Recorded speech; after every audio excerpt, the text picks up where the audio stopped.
It's great to see you all here. Thank you for coming to this session today. I hope you've all enjoyed ICA 2023 so far.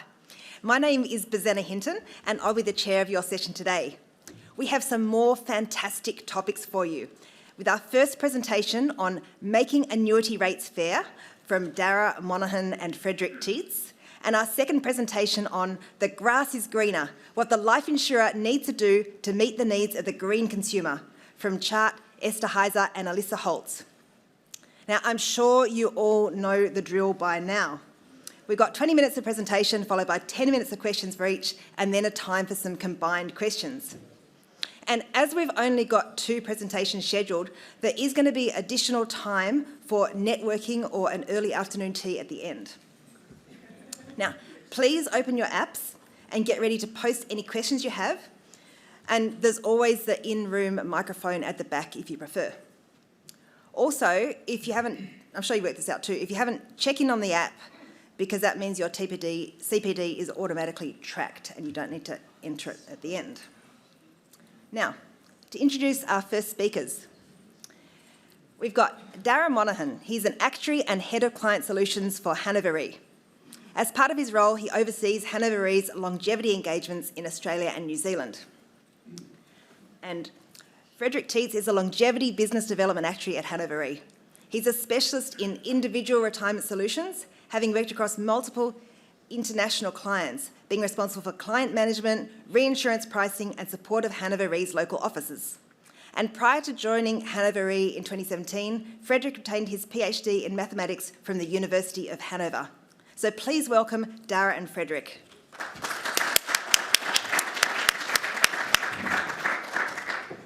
Thanks very much, Bazena. I feel like I should have added a few things to my bio there. Frederik's was a lot longer than mine. But yeah, it's great to see so many people here in person. I think it's my first time presenting since COVID, so that would mean it'll be my first time presenting with pants on for a good while, so you'll have to bear with me. But thanks very much for coming. We're going to have an interesting discussion today. So as I said, we're going to talk about making annuity rates fair. We've got a number of we've got a number of international dignitaries in the audience, so we're going to go through a bit of background on the Australian retirement system and some of the more recent developments. We're going to chat through the current suite of retirement products and how they were designed. Then we're going to take you on our fairness journey, as we like to call it, and then potentially where the market might go in the future. So first of all, we'll have a quick chat about the background. So the Australian retirement system. It's known as one of the best in the world. In the Mercer Pension Index in 2021, it was ranked 3rd. One of the key things it calls out is the large compulsory contributions. So they're currently 10.5%, increasing to 12% in 2027. And one of the other things it calls out is the means-tested social security pension, which provides a safety net for those who may run out of retirement savings at a later point in life. There's been significant focus in the past while on the accumulation phase. I think it's fair to say less so on the retirement phase. In retirement, there's a lack of choice, a lack of diversity in the types of products that are out there. Individuals are effectively self-insuring longevity risk because the majority of them opt for the age-based pension. Now, we all know, we've heard there's a number of talks this week so far about increasing life expectancy. So that's leading people to either not spend their super as they should because they're not sure when they're going to run out, or else running out of their superannuation savings. Neither is obviously a positive outcome. Guidance is hard to come by. We're expecting circa 5 million people to retire in the next 10 years. Now, they all can't be serviced by financial advisors, just too many, and we've seen a huge drop in the number of financial advisors. So what are those people going to do? How are they going to prepare for their retirement? So what have we seen recently? In 2022, the Mercer Pension Index ranked Australia's 6th, dropped 3 places, got a B+. And the main thing that was called out is a lack of focus on the retirement phase. One of the things that's happened, as people in Australia know, is legislation has been introduced. So the Retirement Income Covenant came into place in July last year. It meant that trustees now need to have a strategy in place for people reaching retirement. There's been a number of mention from funds about releasing new products. So article here from Oz Super about talking about releasing an investment-linked annuity in the next 2 to 3 years. There's been similar ones from Host Plus that have made the press as well. There's been a whole heap of new retirement products to hit the market. Some of the names you'll be familiar with up there. So, everything seems fine. We've got new products, more focus, more tools out there, a lot more retirement income tools for people to plan their retirement. So it seems like job done. That's unfortunately not the position we're in. There's a number of issues with the superannuation system at the minute. Top of the list is probably member engagement, member knowledge. We've got access to advice, as we talked about. We've got advisor involvement, how they're incentivised, and increase in life expectancy, which we've all touched on. We're not going to talk about them today. What we're going to talk to is about the current products in the market and how those have been designed. So, given the relative immaturity of the Australian retirement market, the products have been designed to be as easy as possible to understand from a customer perspective. So, because of that, you need to make some assumptions about who's going to buy these products. So, what are those products, or what are those assumptions about the people who buy those products? So, we expect the people to buy these products to be retirees with a clean bill of health. Now, is that fair? So if we consider a smoker, for instance, someone who's a smoker and who's had life insurance loadings throughout their entire life, all of a sudden they come to retirement and they're in the same boat as someone who gets standard rates, like Gangster Granny up here. So we have to consider, is that fair going forward? By doing this, if you look at the population of Australia here, we're making the products potentially not as attractive for people like smokers, people who have a high BMI, those who've suffered with cancer. In fact, in the UK, they estimate that circa 65% of people have some form of ailment that would mean that standard annuity rates may not be appropriate for them. So what can we do?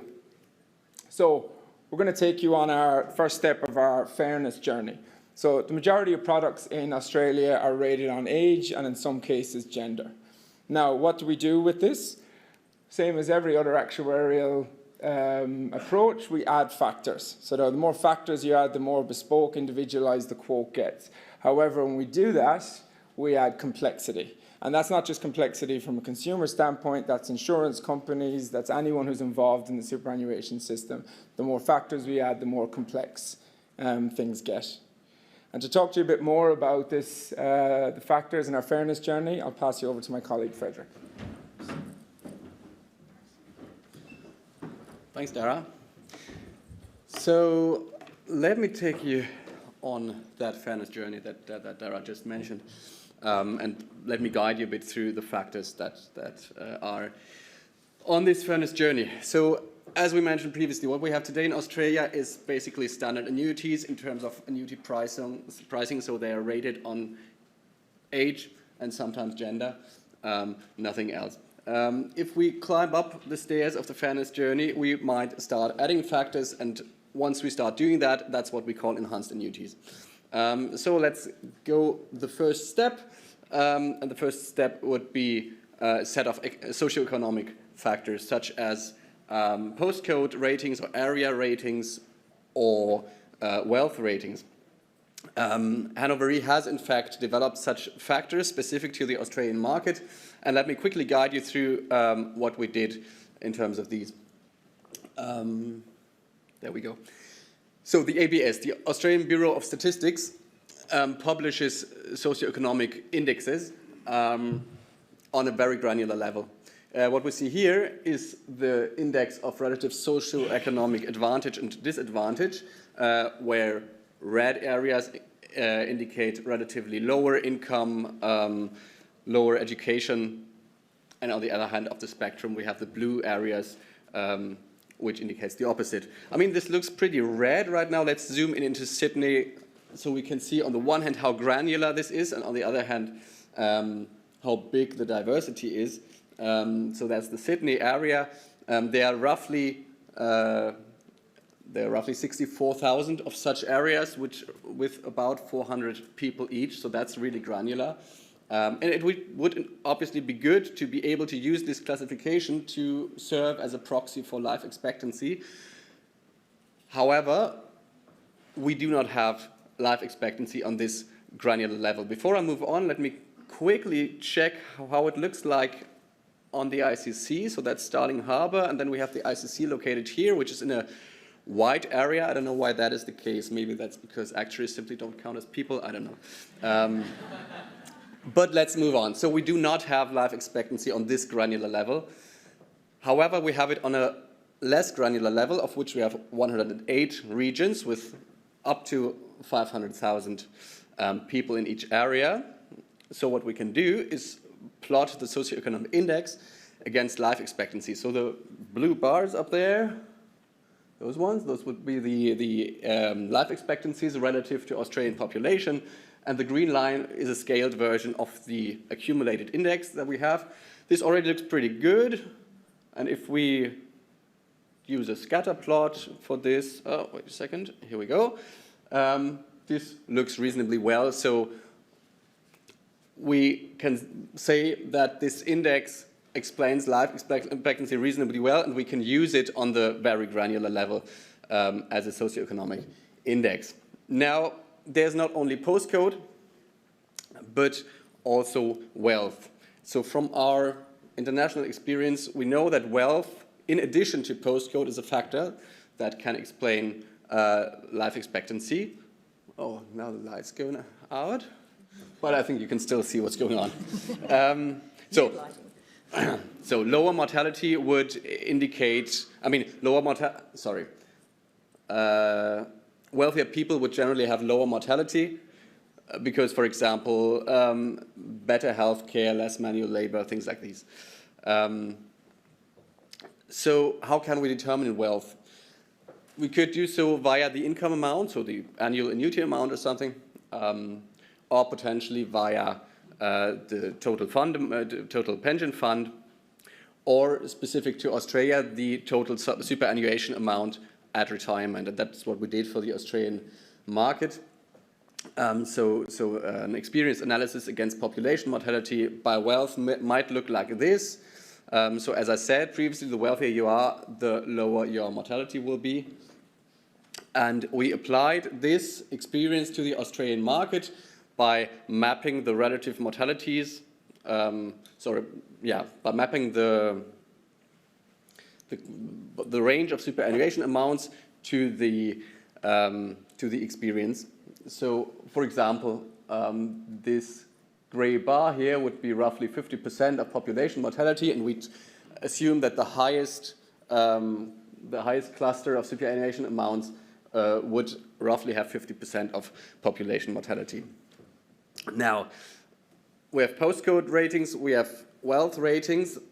Let's now assume, we would now combine these to a joint clustering of socioeconomic ratings.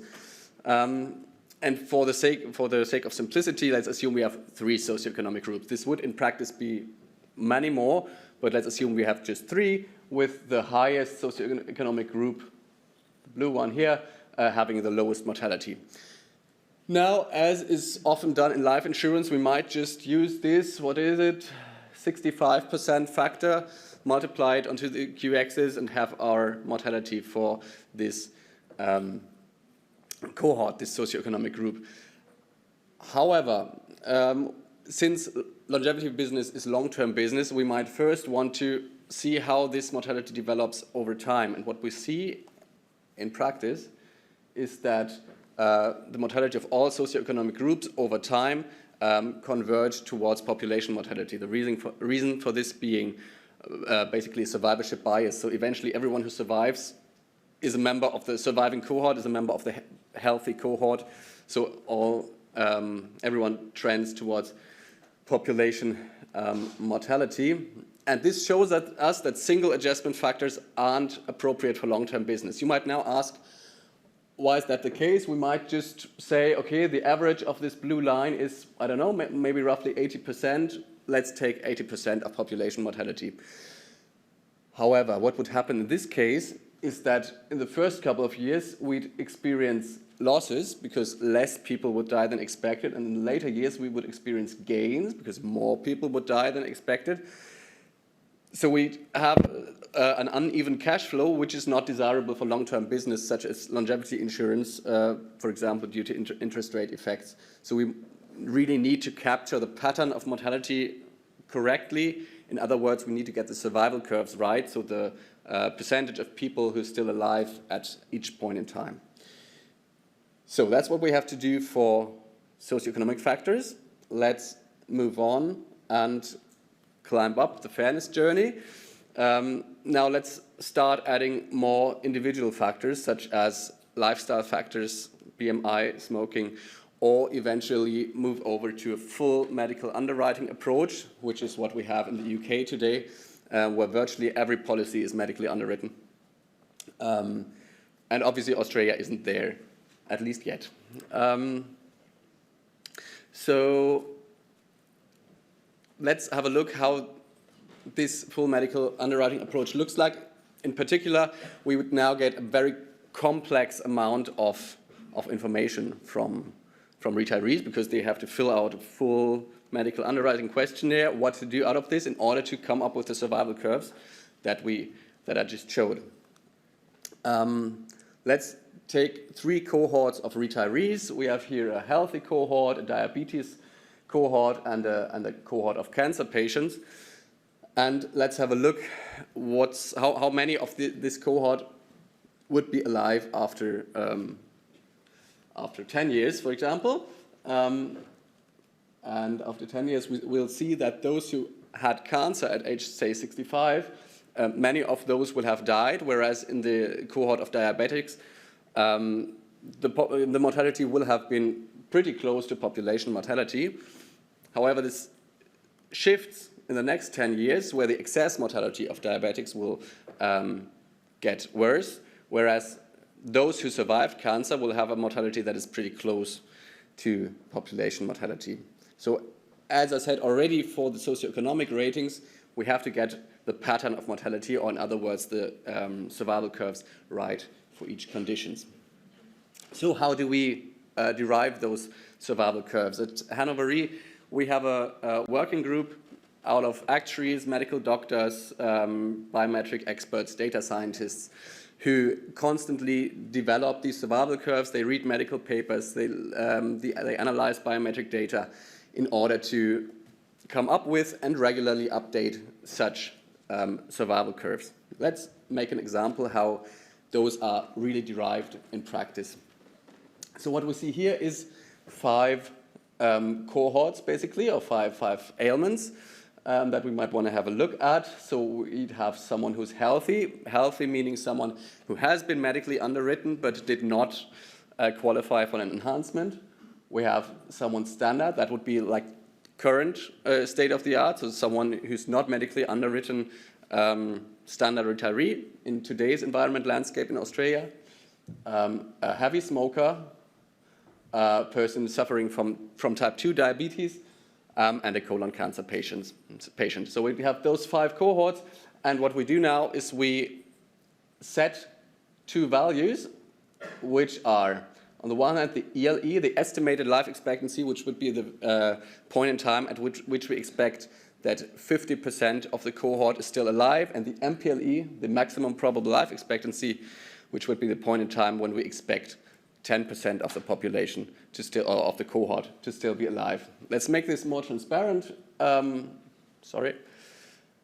an example for the cohort of diabetics.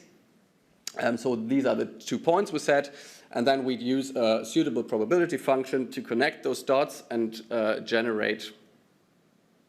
Oops, there we go. One back. Yeah, and generate the survival curve.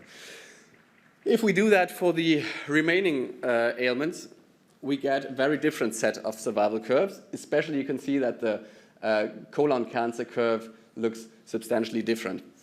If you'd like to try out what impact on life expectancy or different confidence intervals of your life expectancy has, you might want to check out the optimum lifespan calculator, which we developed together with our partner Optimum Pensions. We can type in different lifestyle conditions, different ailments, and see what the expected impact on your life expectancy is. Now, we have the survival curves. What's the impact on the actual annuity rates? Because that's what we're talking about in this session. Let's have some sample rates. And as a baseline, say we have someone who'd get a $1,000 annuity in today's retirement landscape. What's the impact of those survival curves? So if we have someone who's healthy, we can see that fair annuity rates doesn't mean better annuity rates for everybody. We have some anti-selection. Someone who does not qualify for an enhanced annuity is even healthier than someone applying for an annuity today. So annuity rates for those would worsen. On the other end of the spectrum, we'd have enhancements, for example, for a smoker ranging from 7%, 9% for a diabetic, or up to 56% in this example for a colon cancer patient. Now, we had a look at the medical ratings, we had a look at the socioeconomic ratings, and as you can see up here, this is for a middle socioeconomic group. Let's now combine socioeconomic ratings and medical ratings, and that's what we get. So we'd have, in the end, we'd have a matrix of different ratings, and of course, this is just an example. We'd have a vast amount of, well, medical ailments of different severities, and then a large group of, or a large amount of socioeconomic ratings. But the low and the high socioeconomic groups here are rather extreme, I would say. And as we can see, so it's worth noting again, 1,000 is what you'd get today as a person of age 65. And as I said previously, fair doesn't mean more for everybody. So in the middle and high socioeconomic groups, you'd get less than you get today. And on the other end of the spectrum, you'll have pretty substantial enhancements, in particular for the colon cancer cohort, especially for the low and middle socioeconomic groups. So what shall we make out of this? Let me hand you over to Darragh again for some final remarks.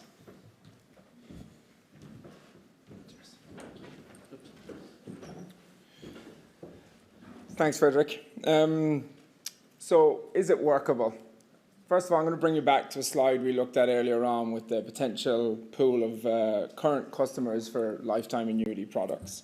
So if we were to go the full way to fully underwritten enhanced annuities, we'd start to bring back people who've got, say, high BMI, those who suffered from cancer, smokers. So it increases the potential pool of purchasers of these type of products by a huge amount.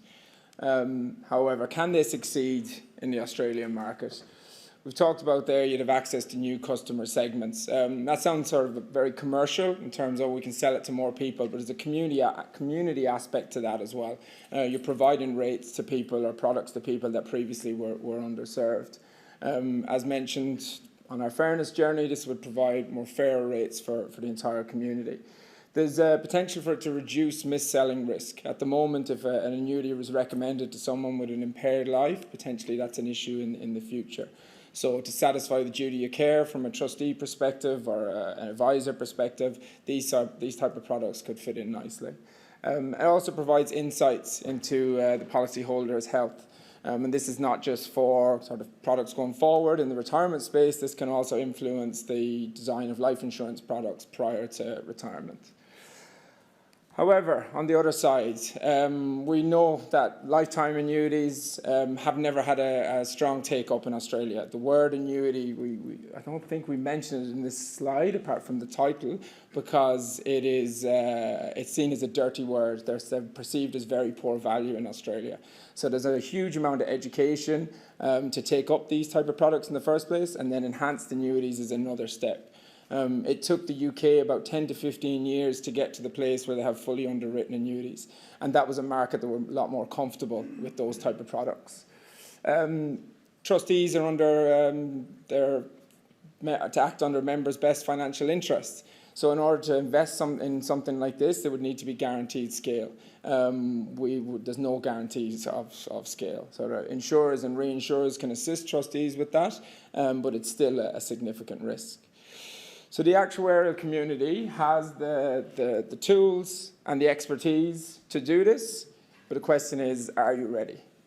There was meant to be fireworks, but we blew the budget on bringing Frederik over, so there's no fireworks, unfortunately. But thank you for your time.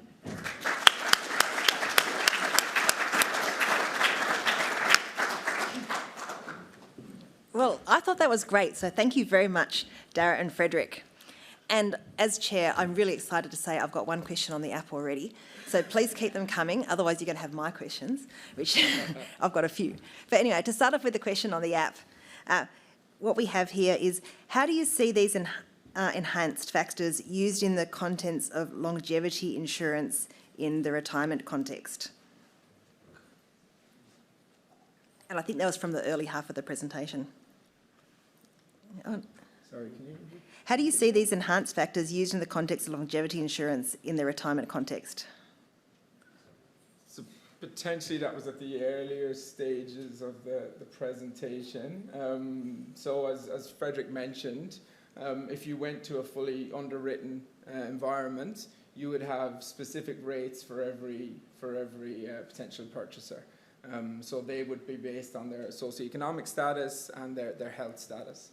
In the UK, it's a fairly detailed medical underwriting process that they go through, and it's pretty much a standardised approach now, isn't it? Yeah, absolutely. So I'll use the same question. Yeah. So if you went to that, you would have significant variability in the rates that are out there in the market. Yeah. Hopefully that answers the question. I think that's good. There's another one here. Wonder if you know which country ranked first in the world right now in terms of the retirement system, and any lessons we can learn from that country.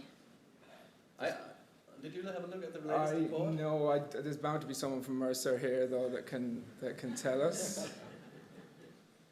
No? So I know that in previous reports, Denmark and the Netherlands were pretty far up there, but I haven't looked at the latest one. Those are all the ones we've got on the app right now, but I'm going to ask a couple while we're waiting to see if anyone else wants to ask anything. So is our population big enough? So we've got Australia, we've got the UK population, there's heaps of data and heaps of people who are applying for annuities, but what about in Australia when we have a smaller population, less applying? I mean, surely one would have to start at a certain point, and one would start by leveraging some of the experience and carrying it over to Australia, adding some Australian studies and stuff like that. So, but I think the 20 million population is still good enough, and well, from a reinsurance perspective, obviously we have the worldwide view, but I'd say that we'd also be happy to support insurers locally, and obviously this is something that develops over time.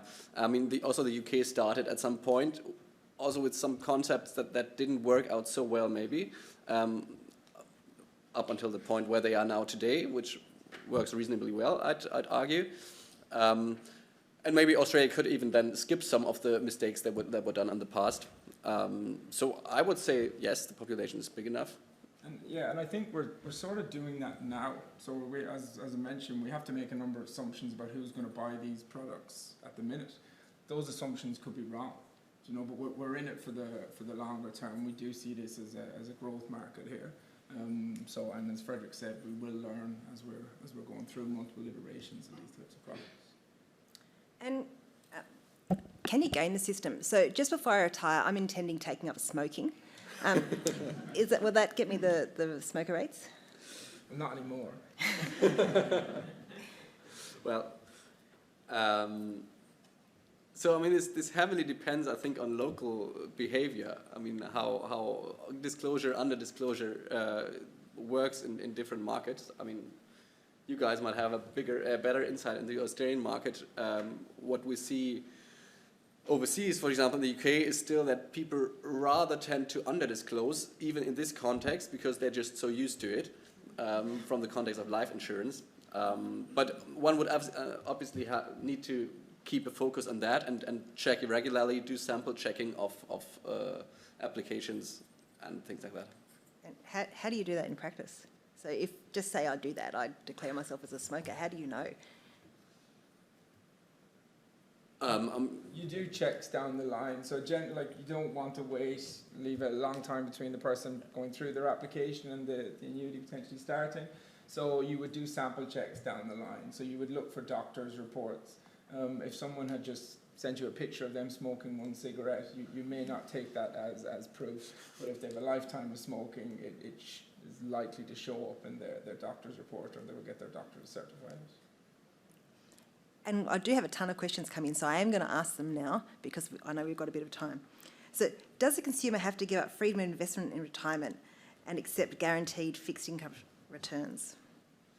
That's actually a good question. I mean, so far all the enhanced annuity products that are in the international markets, I believe, are with fixed income rates, fixed interest rates, sorry. However, I would see no argument against combining an enhanced annuity with an investment-linked annuity. That would be perfectly fine, because what you need in the end to define or to offer an enhanced annuity is the survival curve, and you can absolutely apply this to a investment-linked annuity type. And I think you would never, it's unlikely you would recommend someone put their entire superannuation into a lifetime annuity type product, whether it be enhanced or otherwise. It would be a balance between the age-based pension and a lifetime product. And this is for a comment on this one. I think the key issues for annuities in Australia are actually distribution and product design that fits customer demand. Fixed life annuities do neither.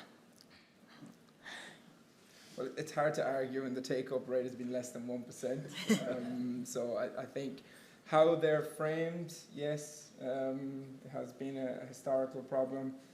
As I said, there's a perception out there that they're poor value. With more of the latest products that have been released have all been investment linked, so people are more comfortable with taking that risk in Australia. Potentially that's changing the perception of them. Enhanced annuities is another way that hopefully would show people that they're getting fairer rates for them and potentially represent better value. And two quite quick ones here. Does fully underwritten annuities make it unaffordable for some, those with the highest longevity risk? Maybe it's the highest, the healthiest. I would The say. healthiest. But yeah. You'd get to a situation, as Frederik showed there, fair doesn't mean more for everyone. So you potentially will get to a position where if someone offers underwritten annuities, healthy people won't go to that provider, they will go to someone who provides standard annuities or standard lifetime products. What will happen then is as they, and then how long it takes them to realise, as their book gets healthier and healthier, they will need to start offering underwritten annuities as well to some form. This is really a market kind of question. There's an argument that impaired lives don't select annuities at the moment, so healthy rates don't actually need to fall with fair annuity pricing. So what do you think about that? Sorry, what's... Because only the healthy ones are picking the annuities right now. So, but I guess I'd say it expands the market perhaps, but... Yeah, we do, not everyone is making a fully informed decision in terms of who purchase them, but we, as I mentioned in the present, we do generally assume that the people who are purchasing them are healthier than average. I'm just going to finish on this last one. Have there been a lot of examples of over-disclosures in the UK? Over-disclosures? I don't think so. So, I mean, our sample check, I mean, we do quite an amount of sample checking, and I'm at least not aware of, I mean, I'm rather good contact to our medical doctors, medical underwriters, and no, I haven't heard of any. Well, I'm going to call it there, but thank you very much. I found that really, really interesting. We're now going to have our other presentations, but there will be time at the end to come back to some more questions. But please thank Darragh and Frederik.